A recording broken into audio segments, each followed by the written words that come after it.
In a child of darkness, world is heartless. Missing kids on Carter. Who would have thought this? Come out here, y'all. You are in control. You got the nations on hold. The wicked must move. The story is told. From the times of old. Yaakov got next. You can find us in the text. We're the apple of your eye. And our God don't lie. They desired to consume us. But we did not die. Come out here, y'all. Come out here, y'all. Come out here, y'all. All It's right. what we cry. I think if we see that's where we start out with this. Come by here, y'all. That's what our ancestors were saying on the plantation. And we used to hear this in the church when we were younger. We thought that was crazy. But I have a whole new appreciation for it now. So first of all, giving honor to the Most High, to Christ, as well as the Holy Spirit. We thank each and every one of you for joining us for our second session of Black History According to the Bible. We thank you guys for taking time out of your busy schedule today. We know you could have been anywhere in the world, so due to the fact that you decided to join us today, we do not take your time for granted. Last week, we got started out with a really great lesson, and the participation last week was awesome, and the excitement that we saw in the eyes of the people was very encouraging and inspiring. And so today we are coming back with that same fire today, hoping to continue to help our people understand who they were, who they really are, versus who they've told us we are. Right? Now, you remember last week we talked about the fact that we're going to be doing these teachers in 4 different series called The Lie, Why They Lied, The Truth, and Why the Truth is Important. And so last week we learned the lie, so just to give a brief review, I would say, on some of the things that we learned last week. We're going to go through these really quick. Everyone that was here last week, make sure I sent you guys the information, but the ones who are not, we'll make sure we get you that information as well as the information today. So don't worry about that, because we want you to check, what they call a fact checkers. We don't want you to take our word for granted on anything when it comes to these things. But let's start with John 8:32. That's one of the things we started with, and Matthew 12:25. John 8:32 and Matthew 12:25. Because we want to understand what we talked about last week was how we're learning our true history impact my life and my future and my community. That's the question that we're all asking ourselves. How we're learning our true history impact my life, how will it impact my future, and how will it impact my community? You want to know why it is that you need to know this. So this is why. John 8:32, let's get that. And you shall know the truth, and the truth shall make you free. So ladies and gentlemen, we understand fully that if we are absent of the truth, it makes us impossible from being free. And we look around in our communities, we look around in our families, do we look like we're free? Now they told us that by certain laws and constitutional amendments that we're free, but we know when it comes down to it, we're not. we know when we go to the courthouse, we're not treated equally. We know when we're dealing with all type of problems and issues that it seems as if we have a particular set of issues. So we know that if, read it again, Dickie says what? You shall know the truth. So if you don't know the truth, go ahead. And the truth shall make you free. So absent of the truth means that I can't be free. I'm going to be bound by something. Now let's look at Matthew 12:25. Because this is telling us why we need to be free and why we need to be operating on one accord. Matthew 12:25. And Jesus knew their thoughts, and he said unto them, every kingdom divided against itself is brought to desolation. Now, as we talked about last week, We just gave this radius of this area where we at right here. We said if you go down the road here 1 mile or so, you saw the Baptist church right here. We are right here at the Church of God church. Go up the road, there's a Baptist church. But Pastor, I forgot to mention that right here you can turn right, go down that road. There's an Am Zion church right down there. Go back that way, there's another Am Zion church up there. You come on up the road just a little bit, and there's a non-denominational church. So in a 5 to 6 mile radius, there's already division. So read that first part again. He said, a kingdom what? Every kingdom divided against itself is brought to desolation. So our people are divided. What about the people who don't even think the church is important? What about the people who are saying that we need to be Muslims or Jehovah's Witnesses? Or the people saying that we need to be Pan-Africans or we need to just be focused on getting money? So that means with already us having all of the issues that we have in this country to deal with, then on top of that, we're divided. We don't have any form of unity in saying this is the plan for ourselves. So we're going to be brought to desolation. Go ahead. And every city or house divided against itself shall not stand. And not only do you have the people as a whole divided, but then you have the city. Look at Anson County. Look at Waysboro. Divided. We're burying young people after young people with no solutions. Should we ask ourselves why are our leaders giving the same speeches that they were in 50s and 60s? And we have seen that ever since the 50s and 60s, it's the same speech with the same rhetoric, but we're having the same non-solutions. So then the city is divided against each other, and who else going to be divided? Every city or house divided against itself. And even the house. Most of the time you'll see the woman go to church, man don't go. And once the children get a certain age, they don't go no more. So that means the family's not together, which would mean the community's not together. Community's not together, which means that the churches won't be together. Churches don't be together. Nation not together. So this is why this is very important. That's what we started with last week. Now, we also learned that from a theological perspective, they told us that our people were the cursed seed of Ham.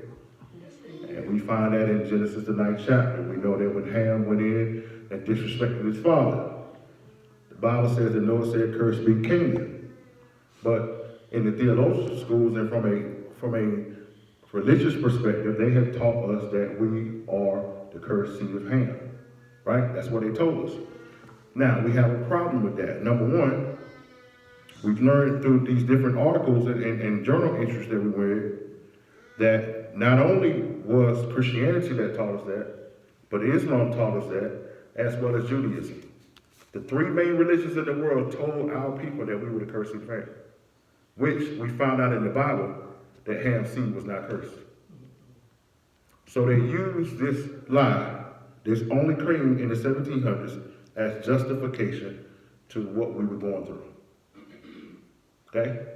Now, remember I told you last week that there's something that played a part in our slavery, but it wasn't because of the curse of Ham. You're going to learn that today.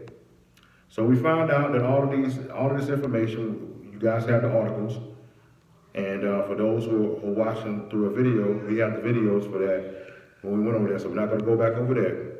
So that we found out by reading in the Zondervan Compact Bible Dictionary, read that what the definition of Ham. The youngest son of Noah, born probably about 96 years before the flood. Right. And one of 8 persons to live through the flood. Now, so we understand that when the Most High destroyed the world through the flood, there was 8 people. Okay? 8 people. Noah, his wife. They had 3 sons, Shem, Japheth, and Ham. And they had their wives. These are the total 8 people, which means that everyone came from Noah. Go ahead. He became the progenitor of the dark races. So the Bible dictionary says that Ham came the progenitor of the dark races, but what? Not the Negroes. But not the Negroes. So we see here that that was a lie. Not only was Ham's seed not cursed, but we were not even from the seed of Ham in itself. But who are the seed of Ham? But the Egyptians, Ethiopians, Libyans, Libyans, and Canaanites. and Canaanites. And we showed you guys a map that we also showed you. We asked the question, how many continents is there? And someone answered, said it was 7. So we asked the question, where does the Middle East come from? And we told you last week that Middle East was a created term that started in the 1900s to let you guys not believe, well, it was for economic reasons, but to make our people believe that Israel was not part of Africa. And Israel is Northern Africa. We have the map.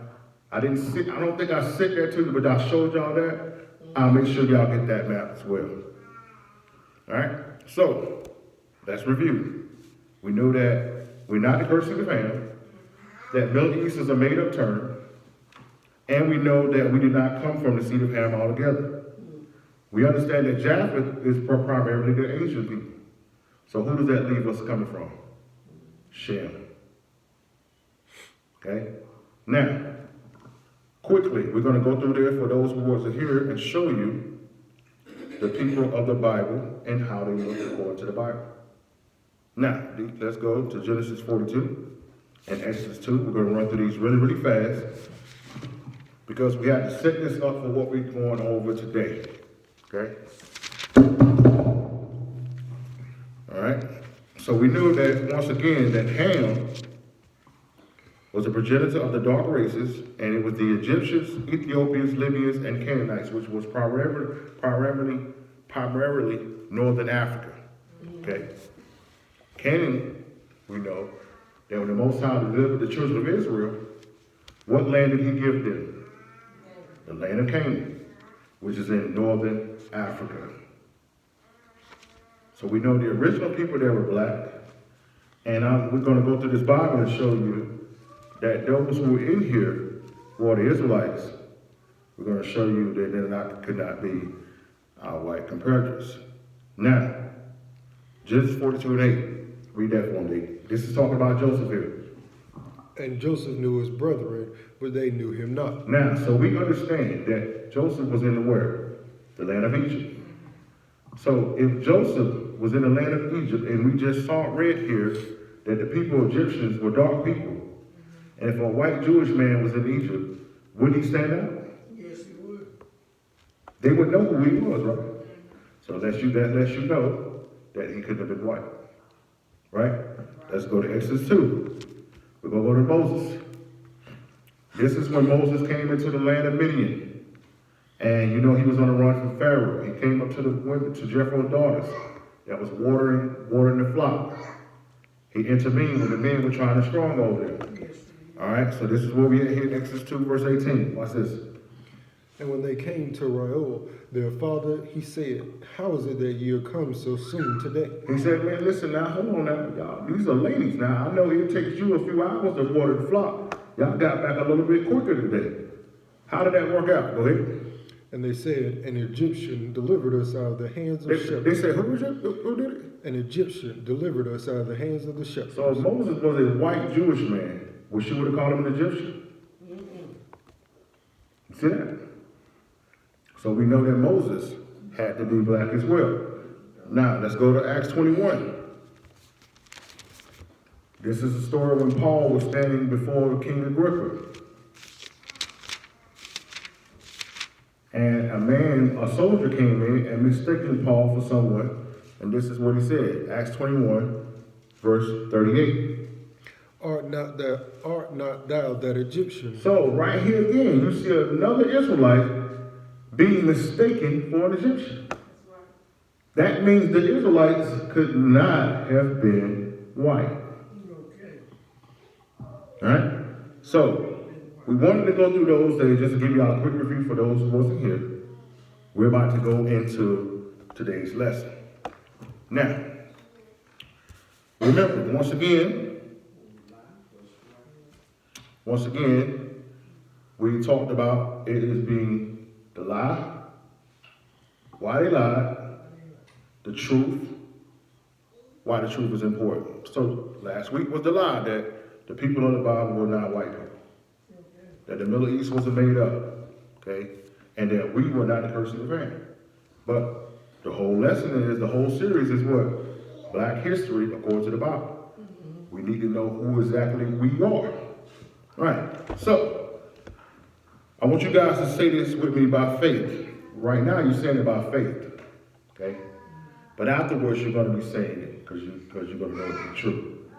So we know everything has to start out of faith first, right? All right? So say it with me. Black history starts at slavery Starts at slavery in America. in America. But our history Our history goes back goes back thousands of years thousands of years before that. before that. Okay? Now that may sound strange, right? Because who do they say we are? They say we're black. And what I'm going to help you guys see today is that black history started in slavery in America. But our history goes back thousands of years before that. May I say something? Yes, ma'am. A lot of black history for events. I don't even want to go to the problem. I can get them mostly because they can't go any further than Martin Luther King. Right, Slavery. right. And most of us know good and well who was here thousands and thousands of years before Martin Luther King and slavery. That's right. That's right. And that's why we're doing this. Because we have to understand, and you're going to learn today, that why they lied on how the people looked, it's because we was a certain different people that they didn't want us to know. And we gave I'm glad you said that because we gave the example last week. I asked anyone, had they ever heard of Alexander the Great? And they said, yeah. And I asked the people, what time frame did he live? And most people said 1300s, 1400s, 1500s, but what the actual truth is, he lived 200 years before Christ was born. So how is it that we know who Alexander the Great was, but we don't know what we were doing in the 1200s? It was strategic. They did it on purpose. So this is what you're going to learn today, and next Sunday, we're going to give you even more in depth to prove who you were before you came here in this country as slave ships. But remember, we also said last week that in order to discover the truth, you must what? Look behind a lie.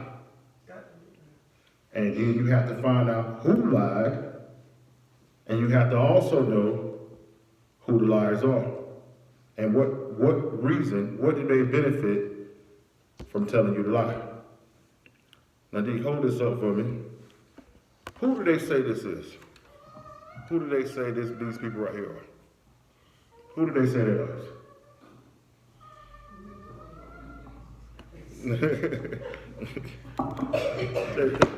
We couldn't print out all the pictures, I'm sorry, but we'll make sure we send these guys to you. They say these are the rabbis, right? So those are Jewish people, and they say these are God's chosen people, right? This is what Christianity teaches us. This is what Judaism, the religion of Judaism teaches us, even Islam, in many ways, acknowledge these people right here as God's chosen people. Now, we can just, based on what you learned last week, and know that something ain't right about this. But today I want to make sure that you have a whole lot more information, because the majority of you in here today, and those who will be listening to this video, consider yourself to be Christians or followers of the Bible. So what you will have to understand is that in order to understand the depth of the lie and why you have to change going forward, is you're going to have to understand who put this lie out here. You're going to find out today that the people we have exalted as the leaders are the liars. Can I say something? Yes, sir. You know, Jews today, you know, when they gave that land Mm-hmm. in 1948, Yes, ma'am. Jews come back home. Uh-huh. See, it was people studying Judaism. They weren't born Hebrews. They just want to go back to a place, you know, a home. And the man, what's the man name that killed for the Egyptians? Yeah. He said the Jews left black and came back white. You know, the one before him said that he was not going to support Israel. Uh-huh. Protect them because they were imposters. Right. No way the Jews were down in Egypt. Right. Went in black, came out white. That's right. I'm telling you, man, for the last 2 weeks, the ladies have been coming here on fire, Pastor. But see, what we're going to do now is going to give you all the ammunition to debunk what you already know to be true. That's beautiful. Right.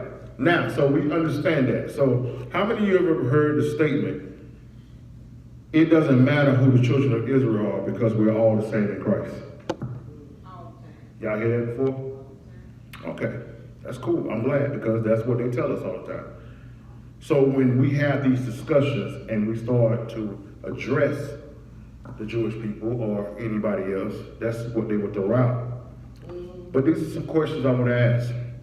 If this is true, why does all the Christian networks say that the Jewish people should be honored? Why are they protected by law in every continent? Why do every ministry solicit resources and prayers for them? Right? Why do people cringe at any words or any actions deemed to be anti-Semitic, yet are not angered or disturbed when others of your own, even your own people, are ridiculed and dehumanized on a daily basis? So the Christian networks will tell you that it doesn't matter, we all the same in Christ. But then they'll roll these guys out and say, these are God's chosen people. Right. We got to honor them. We got to pray for them. The American government says we have to defend them. They tell you to send your money to them. But they'll tell you, but don't worry about it, we all the same in Christ. That's an oxymoron. That's a contradiction, isn't it? You gave a certain people land and you ran other people out of the land because you said they was chosen. But then you say, but it don't matter, we all the same in Christ. And let me remind you that they don't believe in Christ. Okay? So, I want you to think about that. All right, so, first topic today. Is there an advantage of being an Israelite? Now, what they will tell you in the Christian church, there is none. Let's see what the Bible has to say about that. Let's go to Deuteronomy 10 and 2 Samuel. We're going to give you some old and we're going to give you some new. Because what you're going to hear is the pushback from your brothers and sisters in the church is, well, that's the Old Testament. It changed to the New. Matter of fact, before we start there, you know where I need to go. Give me Malachi 3 and 6 and Hebrews 13 and 8. So, the topic that we're talking about right now, because everyone said that these people are the Jewish people, the picture that I just showed you guys, and they tell us that we should just be happy to be in Christ. But still don't tell us who we are. Right? Gave us a color. Okay? So today you're going to learn why they lied. Right? Okay, so let me get Malachi 3, 6 and Hebrews 13 and 8. Let's start with that. Okay? Just so you can go ahead and debunk the whole thing of saying that God has changed his mind. Okay, because that's what they're going to tell you. Ready? Malachi 3, 6, read that. For I am the Lord, I change not. He said, I'm the Lord, I don't change. Whatever I said in Genesis, it's the same thing I mean now in 2020. I don't change. Therefore, Therefore, ye sons of Jacob are not consumed. so the sons of Jacob, the real children of Israel, were not destroyed, were not consumed because God hadn't changed his mind. Okay? Let's go to Hebrews 13 and 8. Let's see who else ain't changed his mind.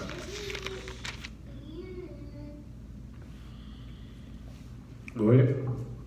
Jesus Christ, the same yesterday and today and forever. And forever. So we know that God ain't changed his mind. Christ ain't changed his mind. It's the people that change their mind. Right? Okay, so let's see. We're talking about right now, is there an advantage of being an Israelite? I want to go here today and teach y'all this because what they're going to tell you at the end of this lesson, when you get all this information, and you're going to know that you're not black or African American anymore, they're going to tell you that don't matter. So you're going to be able to have the Bible to back you up. It won't just be rhetoric. Okay? Deuteronomy 10 and 2 Samuel. Like I said, all this information that we have, we will be sending you, so you can have it yourself. Deuteronomy 10, Dick, let's start at verse 15.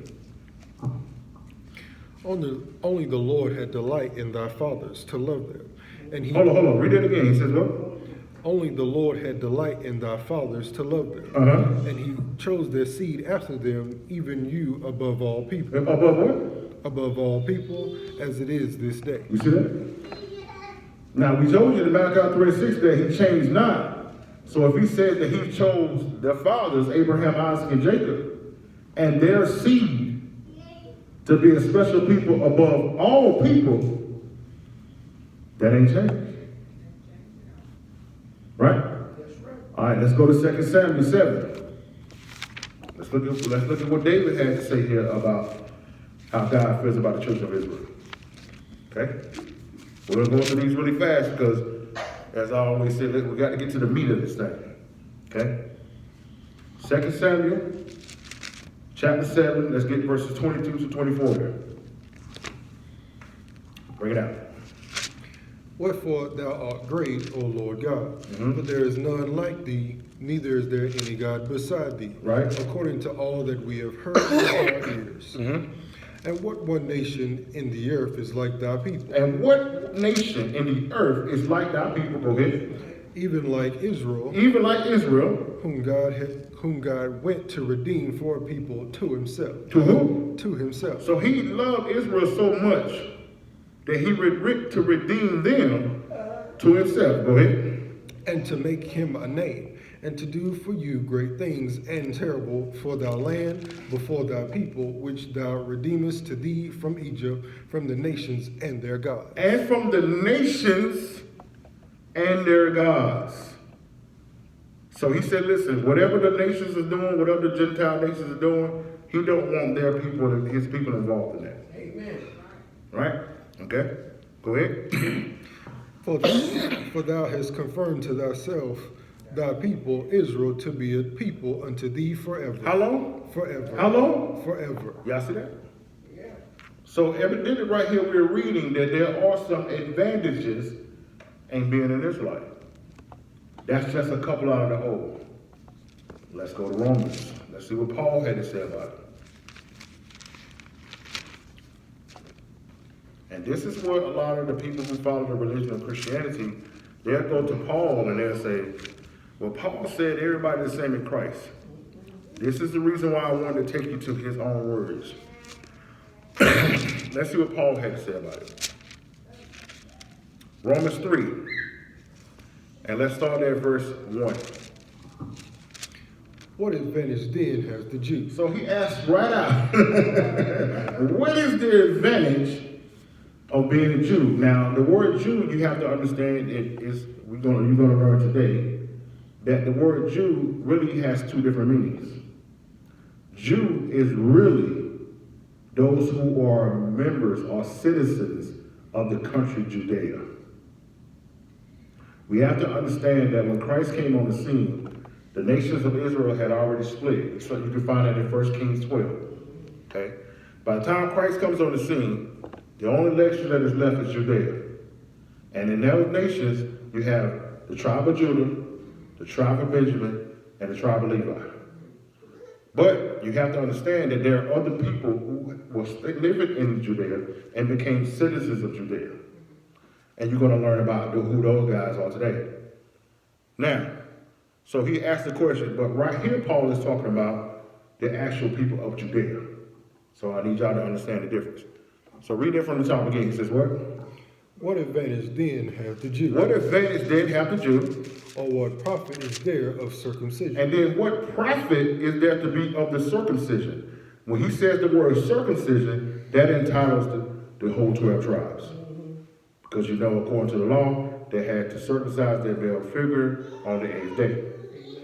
Right? So he asked the question, what is the advantage of being an Israelite? What is the profit of being an Israelite? Now, the religions of the world will say it don't have no profit. But if it wasn't, why would he ask this question? And then he's going to answer it. Verse 2. Much every way. Much every way. Go ahead. Chiefly But more importantly, because that unto them were committed the oracles of God. You see that? Now, what does that mean? Go to Psalms 147, 19 through 20, and you're going to see what Paul was talking about there. So he said the main reason why the children of Israel matter is because to them, the Most High gave the word. Who's teaching the word today? Is it Israelites? But it's not, is it? All right? Watch this. Psalms 147, verse 19 to 20 is your precept to back up what it said in verse 2. Go ahead. He showeth his word unto Jacob, So he gave his word unto Jacob, his statutes and his judgments unto Israel. his statutes and judgments unto Israel. Who else did he give it to? He has not dealt so with any nation. He has not dealt so with any other nation. So who told the Roman Catholic Church to start?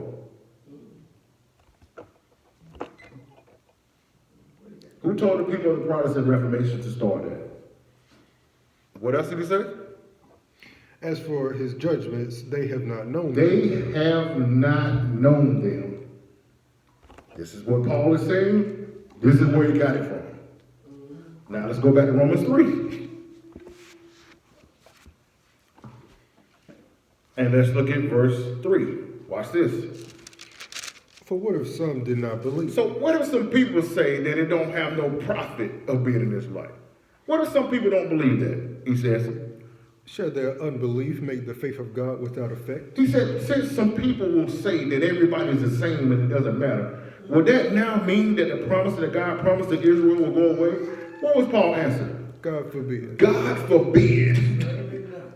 Now, you're going to see a verse that's quoted a lot in the Christian church. And he says what? God forbid, yea, let God be true and every man a liar. And let God be true and every man be a liar. You hear that all the time. But you didn't know what he was talking about when he said that. That's what Paul was talking about. The fact that being an Israelite don't matter. Let God be true what he said, and every man who said that it ain't is a liar. So it don't even go in effect of what they be using it for. No, it don't have nothing to do with what they're saying. Okay. That's why I say that it's very dangerous to go in the middle of a chapter and pull a verse out. Because you can just make it be whatever you want it to be. But Paul was talking about here whether being an Israelite matters. And if anyone said that it doesn't, let God be true and every man is a liar. Y'all see that? Now, let's give you one more. Let's go to Revelation 7. You're going to see a very group of important people that is talked about in many religions. Revelation 7. Let's see if being an Israelite matters. Revelation 7. And let's just go straight to it, D. Let's go start at verse 3. Saying, hurt not the earth, neither the sea, nor the trees, till we have sealed the servants of our God in their foreheads. And I heard the number of them which were sealed, and there were sealed 144,000. Now, everyone has heard about that number of the 144,000. And the Jehovah's Witnesses will tell you that it's them. Now, we're not going to see that there. Now, then, and those who under the religion of Christianity would say that this is just going to be different people, right? Let's see what the Bible says. Who's going to be over the 144,000? Of all the tribes of the children of Israel. Now, if the tribes of the children of Israel don't exist no more, how are they going to come out of that? But are the Jewish people in tribes? They're not. You ask a Jewish man what tribe you belong, he said, that's done away with. I bet it is. I bet it is. Watch this. And if you read down in verses 5 through 8, it has a list of all of the 144,000. And it's going to be 12,000 out of each tribe. So that's why it's very important to know who the real Israelites are. Because there could be a young man, that young man right there back there could be one of the 144,000. But if nobody's telling him that Israel about better, he won't walk in his purpose. And you know, some of the Jehovah's Witnesses believe that those are the only people that will be saved. And that's a lie. We had a question. We have a weekly Q&A that we do every Tuesday night online. And last week someone asked that question. They was blown away with the answer. That's a lie. And if I had time today, I would tell you who started the religion of Jehovah's Witnesses. But we don't have time to go in there. And all of this is part of it. We may try to bring that out next week because it's kind of important in the story of who the people in the Bible is. But if you get a time, research a man by the name of Charles Taze Russell. He was the one who created the religion of Jehovah's Witnesses. Now, so we saw that according to the Bible, just with a few verses, that being an Israelite matters, right? So we surmise that we don't believe that who the people say they are. So we've got to get to the point where we've got to find out who the real Israelites are, right? Now, next thing we're going to talk about today, who are the covenants with? Okay? Now, if someone was to ask you, who is the new covenant with? What would you say? Now, we know the old covenant. We know who the old covenant is. But if someone asked you today, who is the new covenant with? What would you say? It was 12 that was at the upper room. Mm-hmm. But I'm talking about as far as a whole. Now, we know that. The Christian body. Yeah, so you would say that the Christian body is the new covenant with the Christian body. So do you have a verse in the Bible to say that? Okay, who would you say that the new covenant is with? You're partially right. You've heard 1 Timothy 2:5. You're partially right, but this is what you have to understand. Matter of fact, before we go there, let me build the thing first. Let me show you who the actual, let's go to Hebrews 8 is what I wanted to show you. Then we're going to show you that part of what you just said. And then we're going to show you who the Bible says that the real covenant is with. Now, we got this in your notes. You will have it. But the old covenant, to show who the old covenant is with, you go to Exodus 19, 10 through 25. And then you go Exodus 20 through 24. All 4 chapters. The Most High came to Mount Sinai and gave the covenant to the children of Israel himself. We did a lesson last week on our Sabbath lesson called We Are Not the Same, which was talking about the fact that no other nation in the world ever had God leave heaven and come to them directly, but the children of Israel. Okay? Now, let's go to Hebrews 8. Let's go to Hebrews 8 and read start at verse 6. But now has he obtained a more excellent ministry. We're talking about Jesus Christ here. Go ahead. By how much also is he the mediator of a better covenant? He's the what? Mediator of a better covenant. He's the mediator of it. The covenant is not with him. He's the mediator. Okay. Now what does a mediator do? You want to stand between them. Exactly. Now I'll give them 1 Timothy 2:5 so they can see that.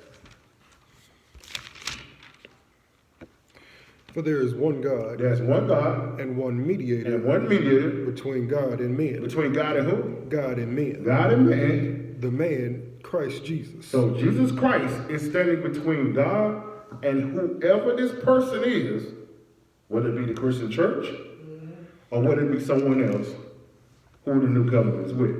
Okay? Let's go back to Hebrews 8 and look at verse 7.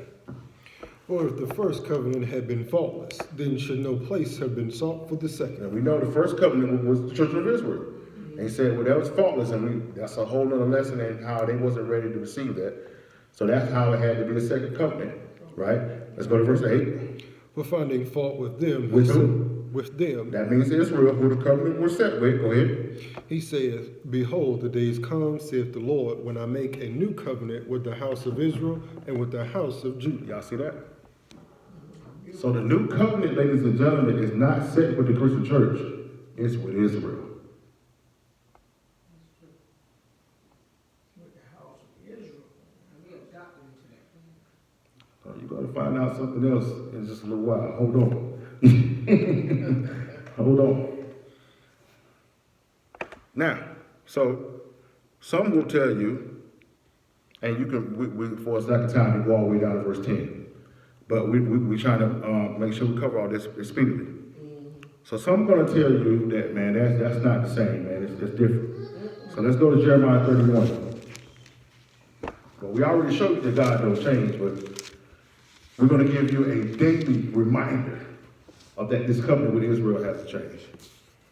Jeremiah 31, verse 35. Thus saith the Lord, Thus says the Most High, which giveth the sun for light by day, sun by light by day, and the ordinances of the moon and the stars for a light by night, which divideth the sea when the waves thereof roar. right? The Lord of hosts is his name. Go ahead. If those ordinances depart from before me, saith the Lord, then the seed of Israel also shall cease from being a nation before me forever. Y'all see that? Don't wait. So every day you get up and see the sun, every night you see the moon and the stars, every time you go to the beach and you see that water coming and it won't come up here, that lets you know that the children of Israel is chosen. And that hasn't changed. The sun and the moon and the stars is a reminder that Israel is God's chosen people forever. Okay? Now, so we see being God's chosen matters. So does the Bible back the Jewish people? Because we say that they teach us in the religions that the Jewish people are God's chosen people. Let's see if the Bible backs them being the people. Okay? Let's go to Titus 1 and get Revelation 2 and 9. Okay?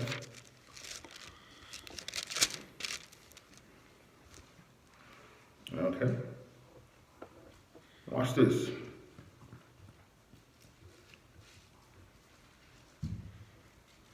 Now, you're going to notice something here. Titus 1 and 14, we're going to go straight to it. That in your Bible, in your King James Version Bible, you will never see the word Jewish but once. And you're going to see it in this verse. You cannot find the word Jewish nowhere in the Bible but here. Titus 1:14, read that. Not giving heed to Jewish fables. So the one time the word Jewish is in the Bible, he told us to do what? Not giving heed to Jewish fables. Not giving heed to Jewish fables. And what do those Jewish fables make us do? And commandments of men. They are commandments of men, not the commandments of God, but what else? Commandments of men that turn from the truth. That turn you away from the truth. That's the Bible. That's not Leviticus. So Paul told Titus, don't give heed to Jewish fables, because those are commandments of men. Those are not God's commandments. And if you give heed to those things, it will turn you away from the truth. And we've been showing you all week, last week, and today, that what they taught us was a lie. Have we not? Okay, now let's go to Revelation 2 and 9. Watch this. Now, we know Paul is a great authority. Let's see what Jesus Christ had to say about it. Revelation 2, verse 9. Watch this. I know thy works, and tribulation, and poverty. He's talking to the Israelites here. Go ahead. But thou art rich. Mm-hmm. And I know the blasphemy of them which say they are Jews, Who say they are Jews and are not. and are not. Who else in this world is saying that they're Jews today? Who is he talking about? He knows his own people. Yes, he do. But he said, I know the blasphemy of them who say they are Jews and are not, but they are what? But are the synagogue of Satan. Who do you know his synagogues? Yeah, what you show. I bet you they won't ever read that verse on TV at the day start when they bring these guys out. They won't do it. Let's go to another one. Let's go to Matthew 23 and 8.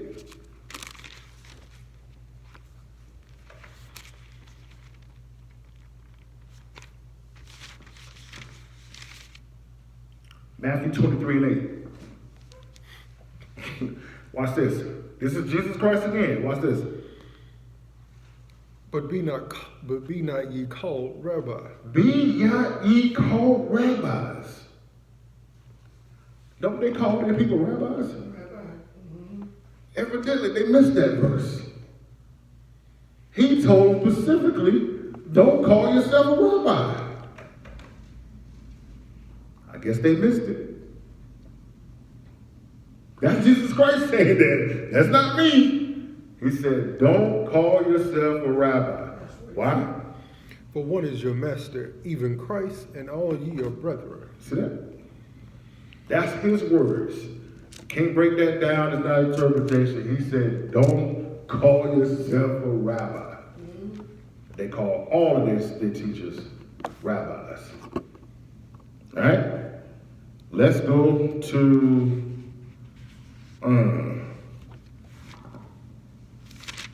Matthew 10. And Ms. Barbara brought up the fact that in 1948, she didn't believe that was right because of what the people over in the area said. So let me give you a Bible verse to prove that you are right. Matthew 10, verse 23. Watch this. But when they persecute you in this city, This city is talking about Jerusalem. flee ye into another. He said, get out of the city. Go ahead. For verily I say unto you, ye shall not have gone over the cities of Israel till the Son of Man be come. Is Jesus Christ in Jerusalem? He said specifically right here that you won't go back until I come. Why are they there? Y'all see that? This is why there's been an uproar there ever since. Because the people over there know that they're not the people. And Christ said it his own self, when you got to leave out, don't come back until I come back. That's right. That's why they fight over there. Exactly. Now, we're going to show, we got some more things. We'll leave those on the notes for you, some other verses. We just want to move on. And we're going to show you guys here a biblical, this is now we're going to secular history. We're going to show you the birth of the Jewish people. We're going to show you when they were created. You're going to have all this information in your notes. Just to give you some background on this. Because of the disobedience of the Israelites, they went through several levels of captivity. You go to 2 Kings, the 17th chapter, you will find out that the nation of Israel, remember, let me back up. So this will be clear. I know this is a lot, but it's going to be on video so you can see it. In 1 Kings 11th chapter, you know Solomon, what he did. He sinned, he did all of these things that God told him not to do. Okay? And he told them, if you don't get this right, I'm going to split the nations. So over in 1 Kings, the 12th chapter, his son Rehoboam became king of the Judea. Yes. Jeroboam, which was a soldier for Solomon, became the king over the nation of Israel. From the tribe of Ephraim, he ruled Israel. So you had Israel and Judea. 10 tribes, 2 tribes, but then the Levites, the righteous Levites, eventually came down to Judea.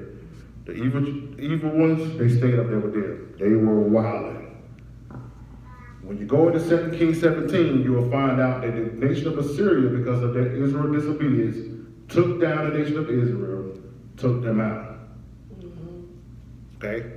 Now, the king of Assyria began to move Gentiles in there, but because they were not doing what God told them to do in the land, the Most High began to send lions against them and kill them. So they had to go get the priests to teach them the way of the Israelites. This was the birth of the religion of what we know today of Judaism. God did not give Moses Judaism. That's a lie. Okay? That is the birth of the religion of Judaism. Because these outside people had to be taught the way of the Jews. Now, that's the birth of Judaism. But what we're about to show you here is the birth of the Jewish people. These people were not calling themselves Jewish. Now, Judea, on the other hand, went up under captivity of Babylon, then Persia, then Greece. During this time, the Grecians, what you're going to see here is the ones that was ruling Judea at the time. The high priest, his name is Hyrcanus, was the one and the high priest who finally defeated the Idumeans, which is a Greek word for Edom.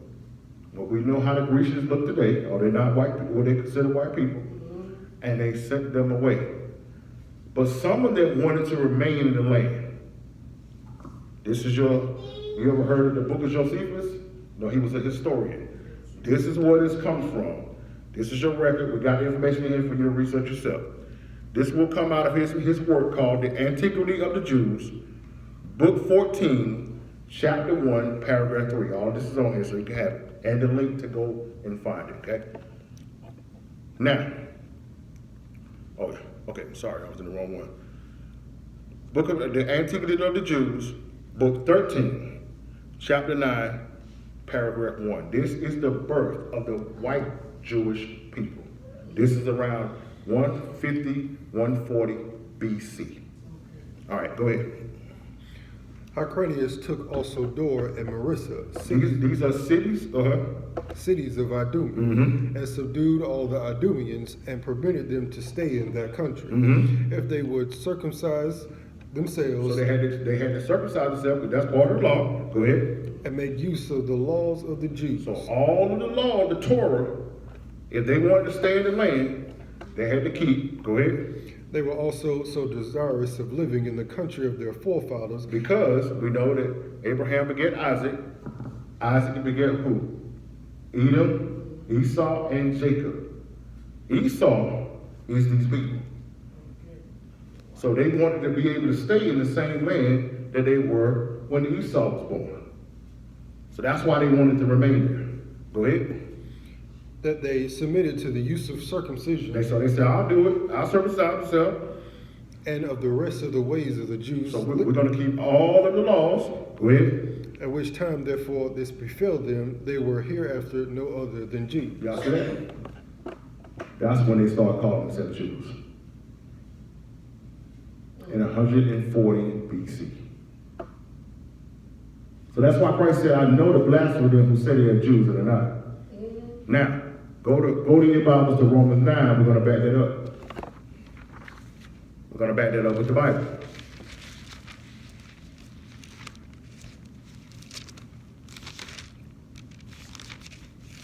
Everything historically, we will always back up with the Bible. Romans 9, and start there at verse 3. For I could wish that myself were accursed from Christ, for my brethren, my kinsmen, according to the flesh. So he said, listen, man, I got so much love for my people that I will go through the same thing that Jesus Christ did. I'll allow myself to die if I could save my people. Right? Verse 4. Who are Israelites? Who are who? Who are Israelites? Who are Jewish? Who are Israelites? Who are Israelites? Go ahead. To whom pertaineth the adoption? The adoption was what you was talking about when they came out of Egypt. That was adopted them into the fold. Go ahead. And the glory. And the glory of being God's chosen. And the covenants. And the covenants. That's why I showed y'all that. Old and new. Go ahead. And the giving of the law. And they was given the law. That was Psalms 147, 19 and 20. Go ahead. And the service of God. That means that when they was in the Old Testament, all the things that were done in the tabernacle had to be Israelites. In the New Covenant, in the church, apostles, preachers, ministers, deacons, prophets, the evangelists, all of the writers, Israelites. So what we see today is not what God said in the Bible. Right? What else? And the promises. And the promises are all to the Israelites. Watch this. Verse 5.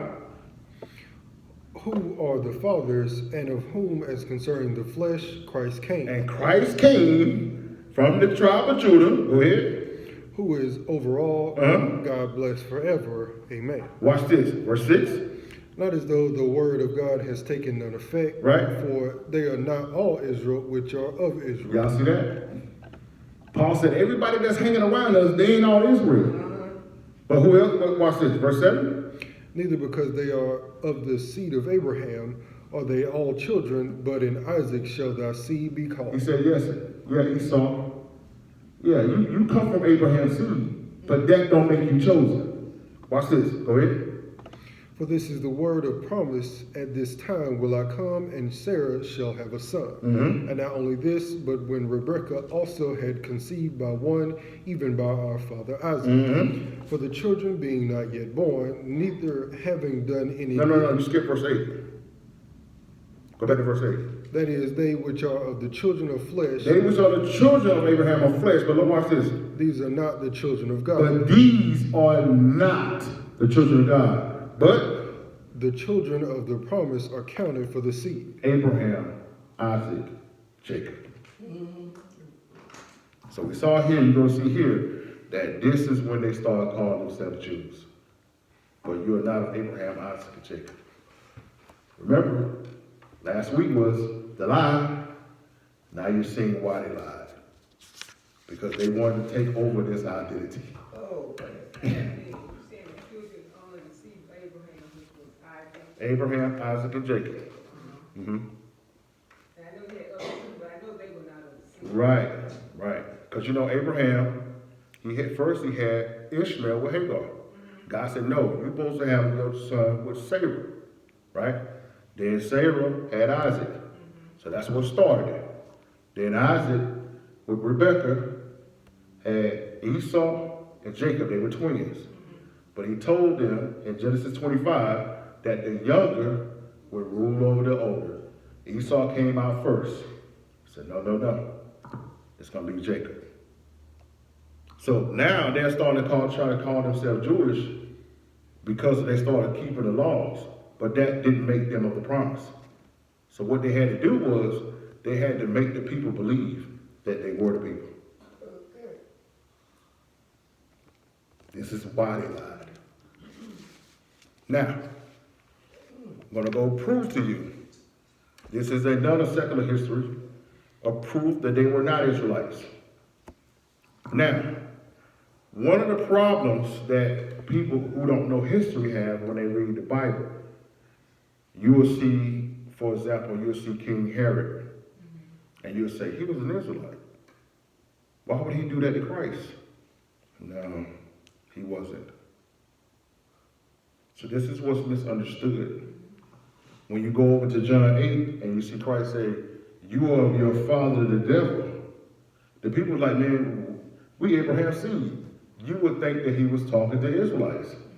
No, he was talking to those same ones that he was talking to in Revelation 2 and 9 and said, I know the blasphemy who say they're Jews and are not. So we're going to give you the historical proof here that Herod and all those people who came from him were not actual Israelites.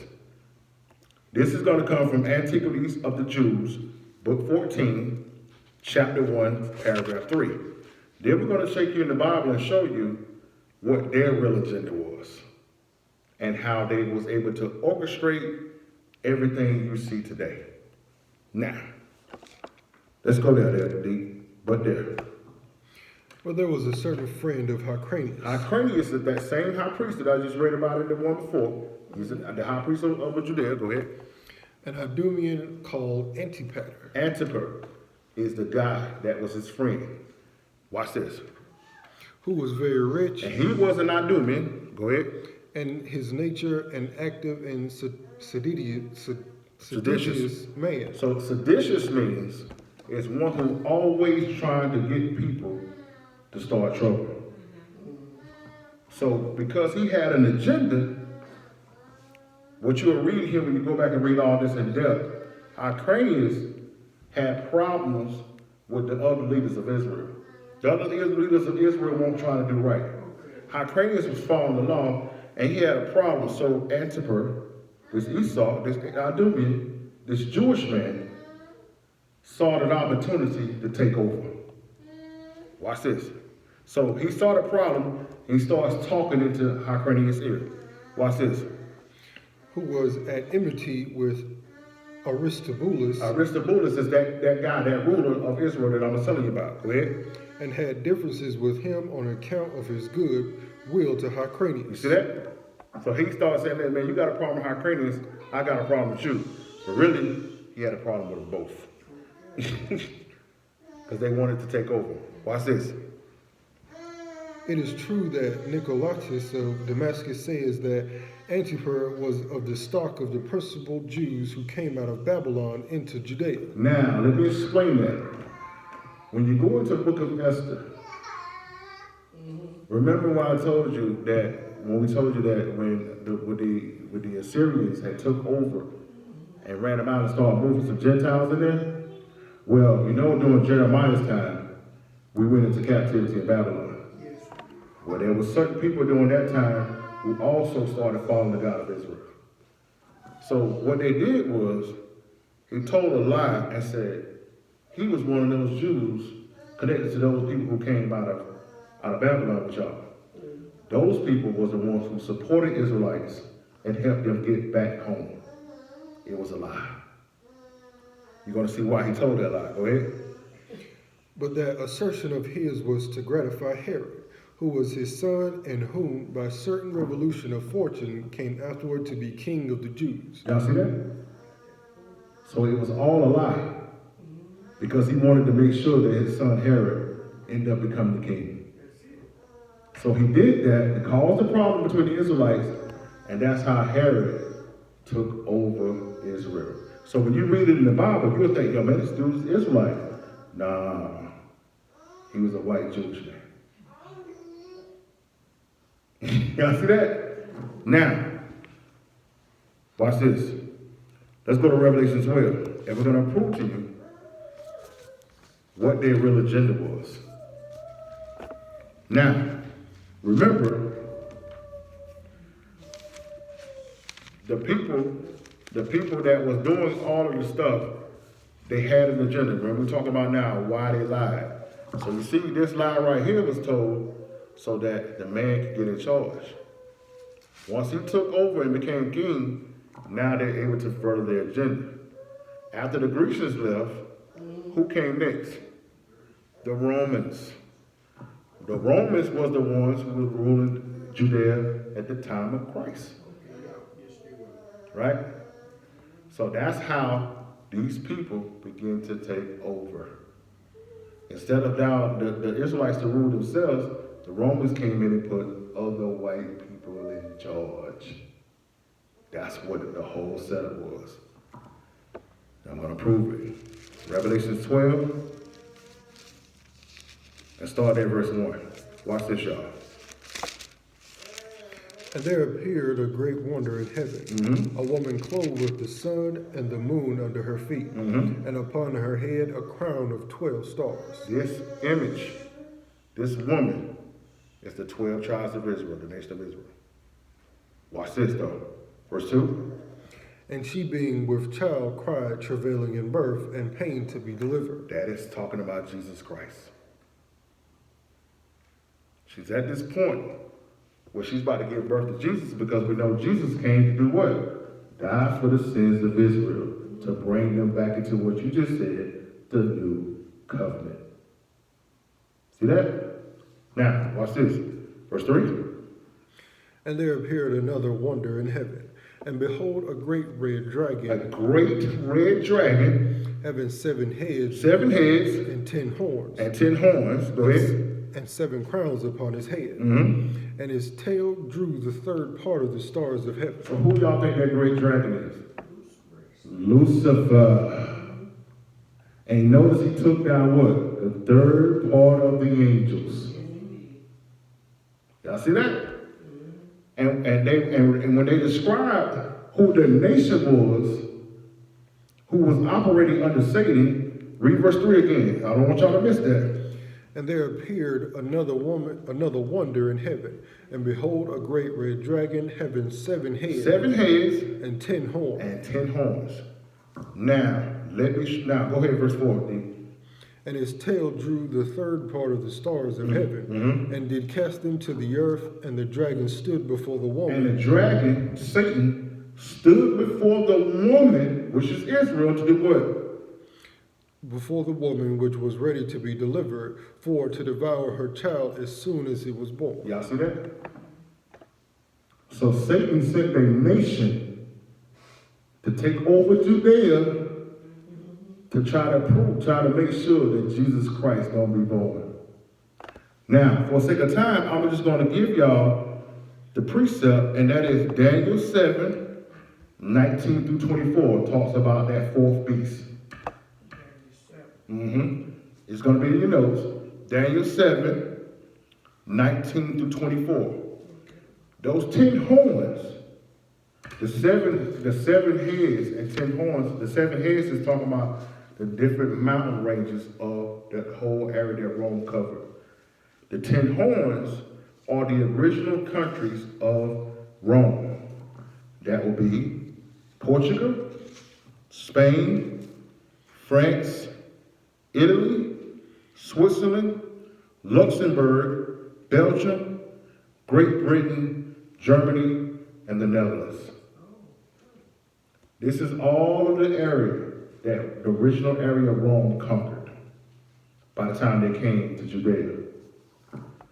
Great thing for you guys to also know is that in Daniel, it said that another beast will come from out of that fourth beast that would only have 3 heads. You're going to see that in Daniel 7, 19 to 24. Can anybody name the 3 countries that built America? The main 3 countries that built America. That started America. The main areas that colonized and took down the Native Americans. Great Britain, France. Remember the Louisiana Purchase, they owned all that land. Who had the Southwest? Who took down the Mexicans and the Native Americans over there? Spain.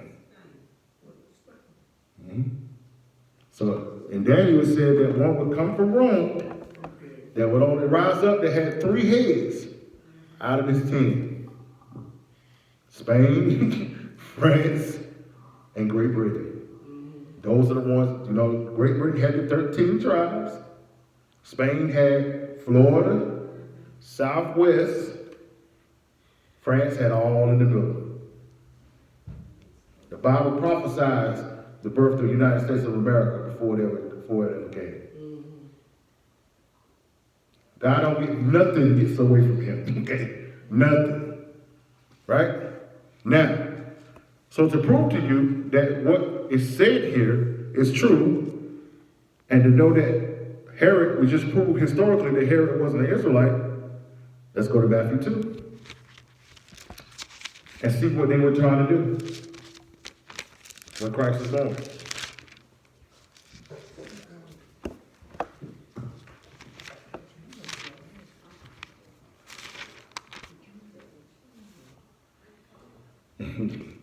Matthew 2. And let's start there. We're going to go straight to it. 1 through 4. And when Jesus was born in Bethlehem of Judea in the days of Herod the king, Y'all see that? Go ahead. behold, there came wise men from the east to Jerusalem, saying, where is he that born king of the Jews? Y'all see that? That same child that Revelation 12 was saying about to be born. Go ahead. For we have seen his star in the east and are come to worship him. For Herod the king had heard these things, he was troubled, and all Jerusalem with him. Why would he be troubled? Why would you have a problem with that if he was an Israelite?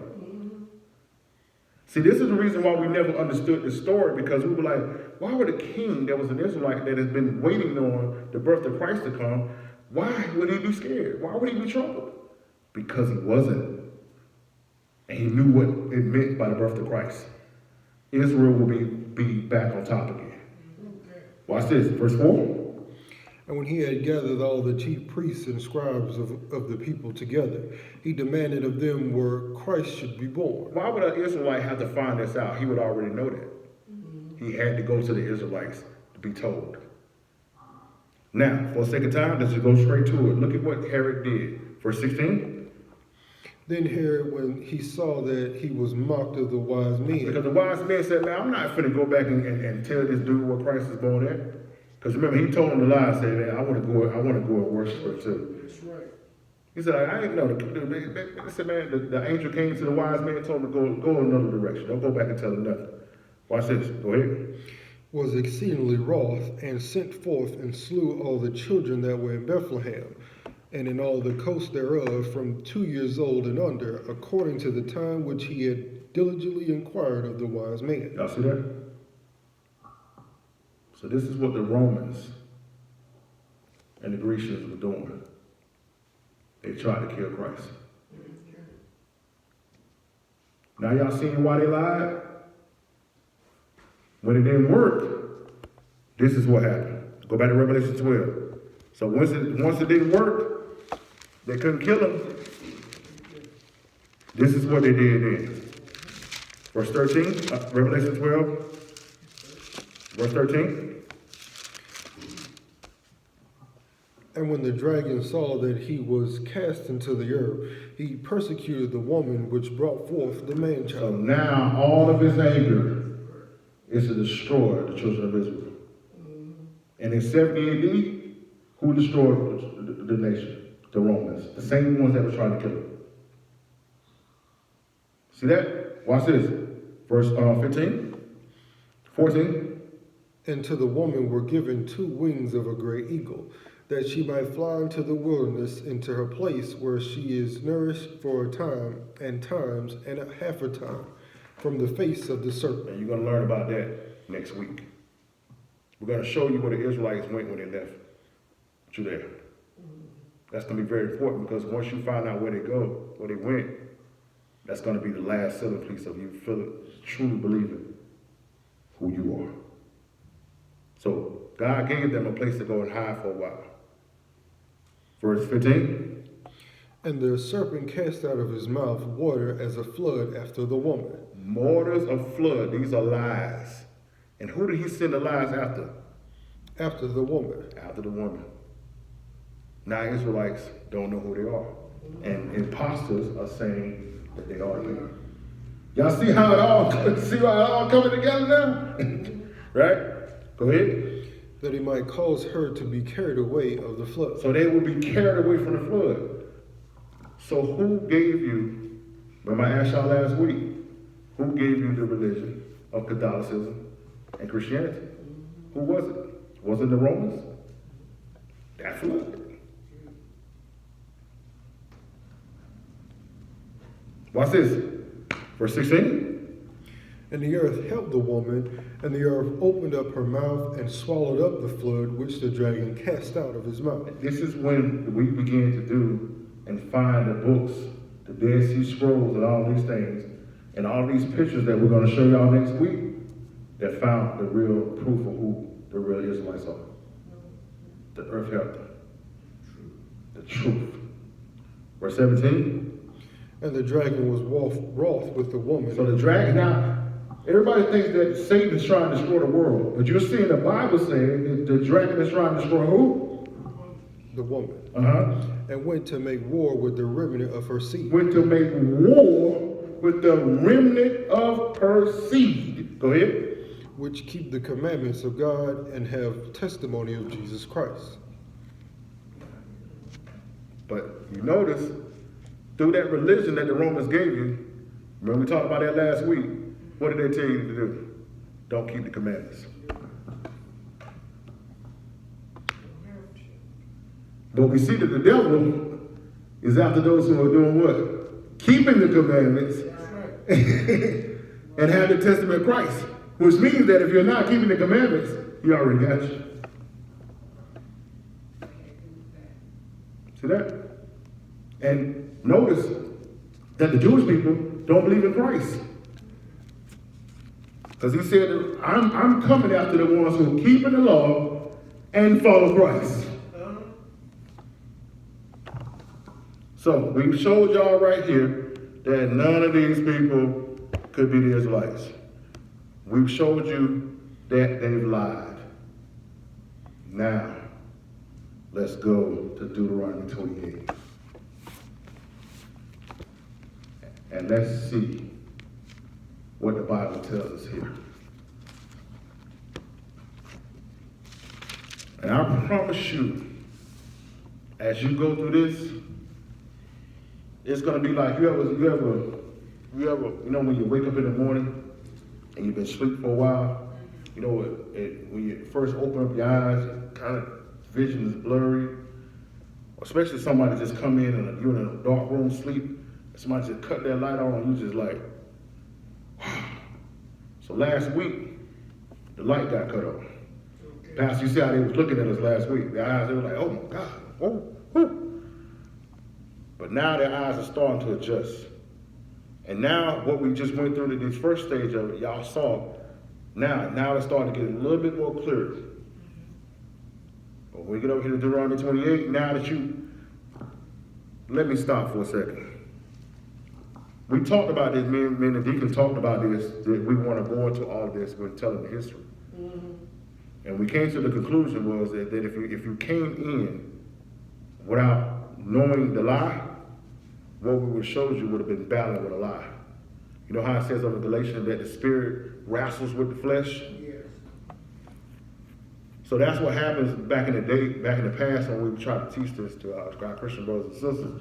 They automatically would fight it because of the belief system that they already had. So we had to come and tell you the lie first before we got into this. Because without that, you wouldn't be able to see the truth. Now that all that's out of the way, let's go to Deuteronomy 28. And let's start there at verse 15. Deuteronomy 28, verse 15. Go ahead. But it shall come to pass, if thou wilt not hearken unto the voice of the Lord thy God, to observe to do all his commandments and his statutes which I command thee this day, that all these curses shall come upon thee and overtake thee. So if you read verses 1 through 14, the Most High stated all of the wonderful things that he wanted to do for his children. Okay. But he said, if you don't keep my law and commandments, what he said was going to happen? All these curses shall come upon thee and overtake thee. So from 16 to verse 68 is all the bad things that will happen. Of course, we're not going to go through all this. But I'm going to go through here and pick some particular ones and show you who you are before you came to this country of slave ships. Deuteronomy 28, you can start at verse 32.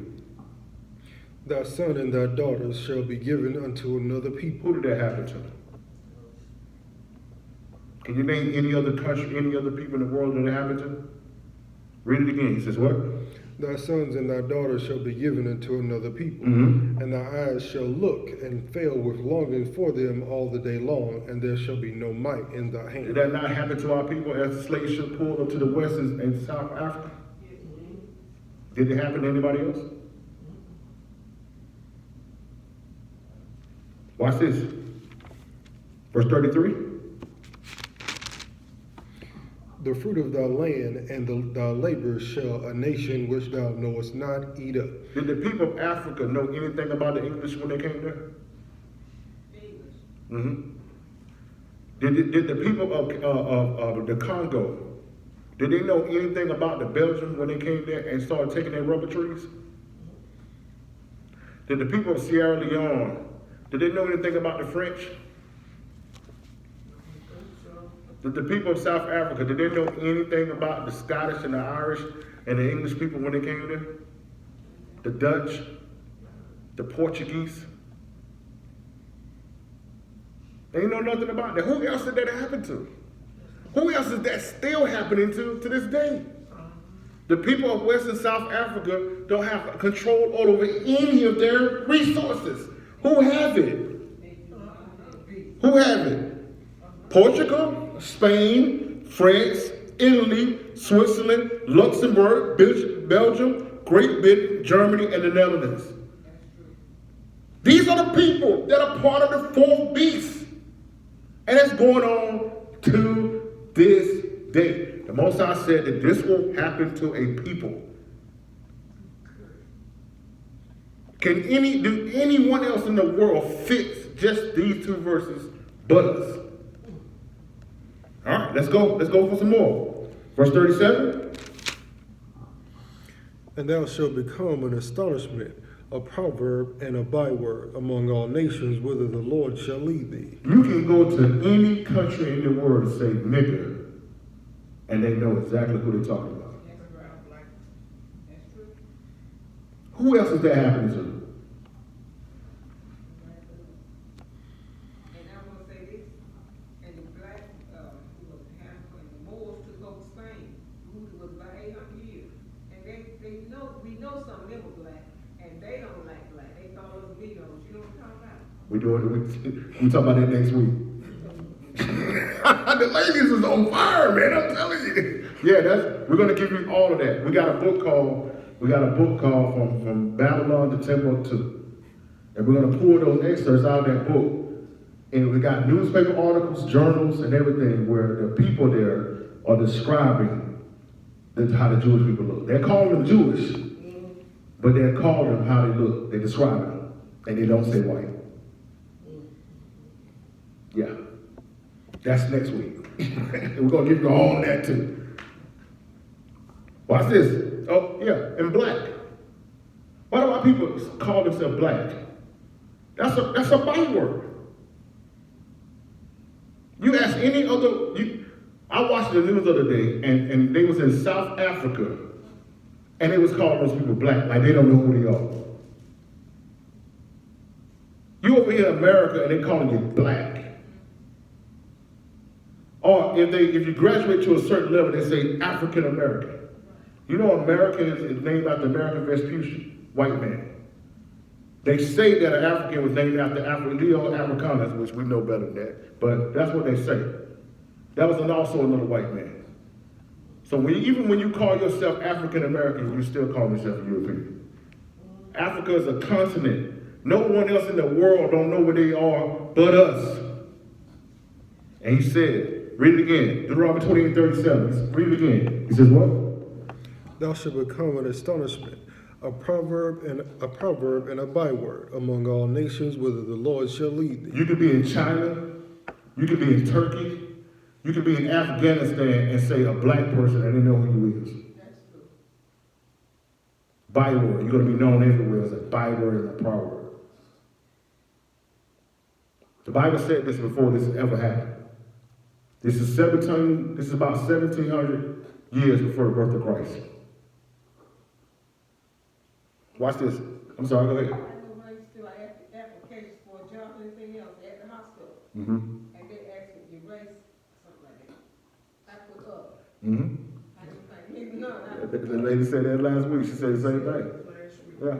But you ain't gonna have to put other no more. You're gonna know who you is now. Watch this. Verse, let's go down to verse 41. Thou shalt beget sons and daughters, but thou shalt not enjoy them, for they shall go into captivity. Who else did that happen to? You have a son over here in Anson County, and master come in and say, hey, we sell him to the Jacksons over there in Tennessee. Who else did that happen to?